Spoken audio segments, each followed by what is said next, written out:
플루타르코스라는 역사가가 있습니다. 이분이 참 재밌는 게 위대한 인물들의 삶을 이렇게 나란히 놓고 비교하면서 인간의 본성이 뭘까? 덕이란 뭐고 악이란 뭘까? 이걸 탐구했어요. 오늘 우리가 바로 그 플루타르코스의 눈으로 고대 아테네의 장군 니키아스와 로마 최고의 부자였던 크라수스, 이 두 사람을 한번 들여다보려고 합니다. 정말 완전히 다른 세계에 살았던 두 거인의 삶이 어떻게 똑같은 비극으로 끝나는지, 그 속에서 우린 뭘 배울 수 있을지 지금부터 한번 시작해보죠. 자, 핵심부터 바로 말씀드릴게요. 이 두 사람 정말 막강한 권력을 가졌던 사람들이거든요. 그런데 정말 역설적이게도요, 그들을 성공으로 이끌었던 바로 그 성격이 결국엔 그들을 파멸로 이끌었다는 겁니다. 한 명은 너무 신중해서 망했고요. 다른 한 명은 끝도 없는 탐욕 때문에 모든 걸 잃었습니다. 오늘 이야기 순서는 이렇습니다. 먼저 이 두 사람이 어떻게 그 엄청난 영향력을 갖게 됐는지부터 시작해서요. 그들을 파멸로 몰아넣은 라이벌들과 그들의 야망에 대해 살펴볼 겁니다. 그리고 마지막으로 모든 것을 앗아간 그 운명적인 마지막 원정까지 두 비극의 이야기를 차근차근 따라가 보겠습니다. 네, 첫 번째 장입니다. 이 두 사람이 어떻게 각자의 제국에서 최고 자리에 올랐을까? 그 시작점은요, 정말 놀라울 정도로 다릅니다. 먼저 부의 신이라고 불렸던 크라수스부터 한번 만나보시죠. 7,100달란트.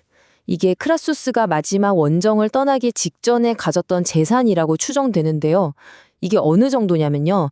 당시 로마 공화국 전체가 1년 동안 거둬들이는 세금이랑 거의 맞먹는 돈입니다. 그러니까 말 그대로 개인이 국가급 부를 소유했던 거죠. 어마어마하죠. 아니 그럼 이 돈을 어떻게 벌었을까요? 이걸 보시면 진짜 혀를 내두를 정도입니다. 크라수스는요, 말 그대로 대중의 불행을 자기 부의 원천으로 삼았어요. 로마에 큰 불이 나면 막 불타고 있는 건물 주변 땅까지 헐값에 사들였고요. 나라가 내전으로 혼란스러울 땐 숙청당한 정적들의 재산을 헐값에 사들여서 부를 불렸습니다. 그러니까 재앙 속에서 기회를 본 거죠. 자, 이제 동전의 뒷면을 볼까요? 완전히 정반대 인물 니키아스입니다. 그의 권력은 돈 자랑에서 나온 게 아니었어요. 오히려 그가 가진 부를 아주 영리하게 썼죠.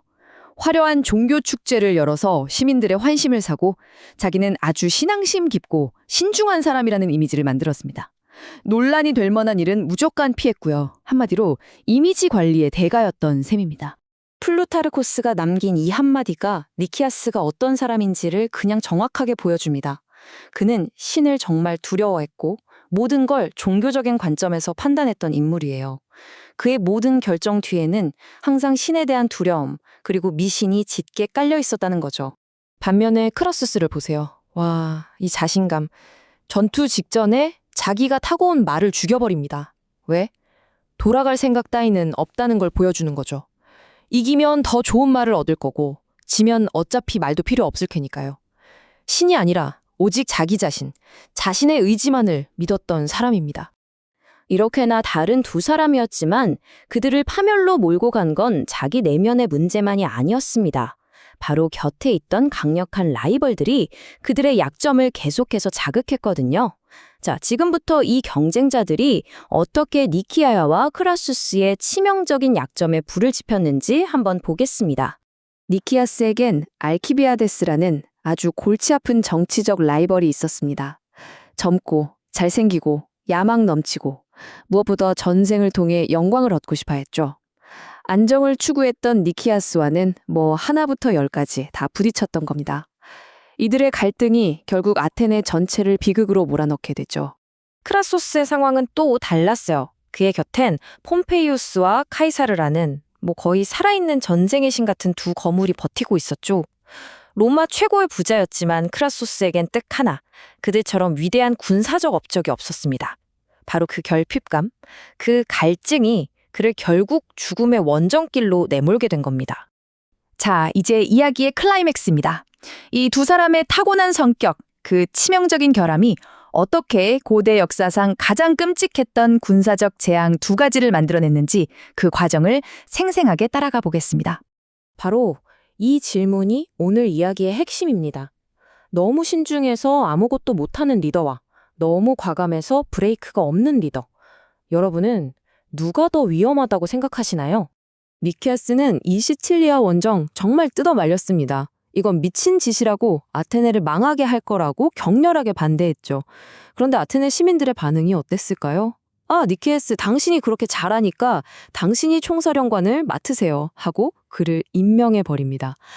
와, 전쟁을 제일 반대했던 사람이 그 전쟁을 이끌게 된 거죠. 정말 비극적인 코미디가 아닐 수 없습니다. 그의 몰락 과정을 보면 정말 답답할 정도입니다. 처음에 신중해야 한다는 이유로 시간을 끌어서 적에게 대비할 시간을 다 벌어줬고요. 한번 크게 지고 나서는 퇴각해야 할 타이밍에 혹시 적이 먼저 무너지지 않을까 하는 희망 때문에 또 결정을 미룹니다. 그리고 결정적으로 불길한 징조가 나타나자 아예 모든 걸 멈춰버리죠.